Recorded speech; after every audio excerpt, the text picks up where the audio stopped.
ഒരു കാര്യം കളങ്കരഹിതമായിട്ട് ഞാൻ പറയുകയാണ്, തെരുവിൽ കലാപം നടത്താതെ ഹിന്ദുവിന് നീതി കിട്ടുകയില്ല. തെരുവിൽ കലാപം നടത്താൻ തയ്യാറുണ്ടോ എങ്കിൽ നിങ്ങൾക്ക് നീതി കിട്ടും, അല്ലെങ്കിൽ ജീവിതകാലം മുഴുവൻ കോടതി കയറി ഇറങ്ങി നടക്കും. കോടതിയിൽ നിന്ന് ആശ്വാസം കിട്ടില്ല എന്ന് ഞാൻ പറയുന്നത്, എനിക്കത് വിശ്വാസമുണ്ട്, അതുകൊണ്ടാണല്ലോ ഞാൻ പോകുന്നത്. പക്ഷേ ആത്യന്തികമായിട്ട് ഒരു സമാജം കോടതിയുടെ ദയയും കാത്ത് വരാന്തയിൽ കണ്ണീരോടെ നിൽക്കേണ്ടവരല്ല. അതിലും ഭേദം സ്വന്തം അനിയനെ കൊണ്ട് തലവെട്ടിച്ച് കളഞ്ഞ വേലുത്തമ്പിയെ പോലെ ചത്തുപോകുന്നതാണ്, പരസ്പരം വെട്ടിച്ചാവുന്നതാണ്. അന്തസ്സില്ലാത്ത ജീവിതത്തെക്കാൾ എത്രയോ നല്ലതാണ് മരണം.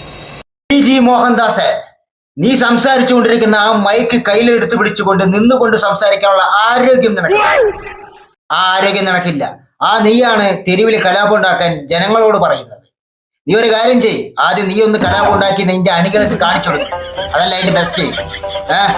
ജി മോഹൻദാസ് എന്ന് പേരുള്ളത് കൊണ്ട് ഈ ചങ്ങാതിക്ക് ഇതുപോലുള്ള തെണ്ടിത്തരങ്ങൾ പറയുന്നത് കൊണ്ട് ജയിലില്ല, കോടതിയില്ല, കേസില്ല, അകത്തില്ല.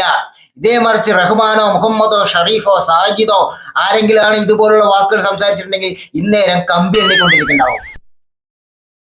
ജി മോഹൻദാസ് എന്ന് പറയുന്ന ഒരു വ്യക്തി സംഖ്യകളുടെ കോണകം ചുമക്കുന്ന ഒരു കഴുത മാത്രമാണ് ജി മോഹൻദാസ്. നീ അതൊരിക്കലും നീ മറക്കരുത്.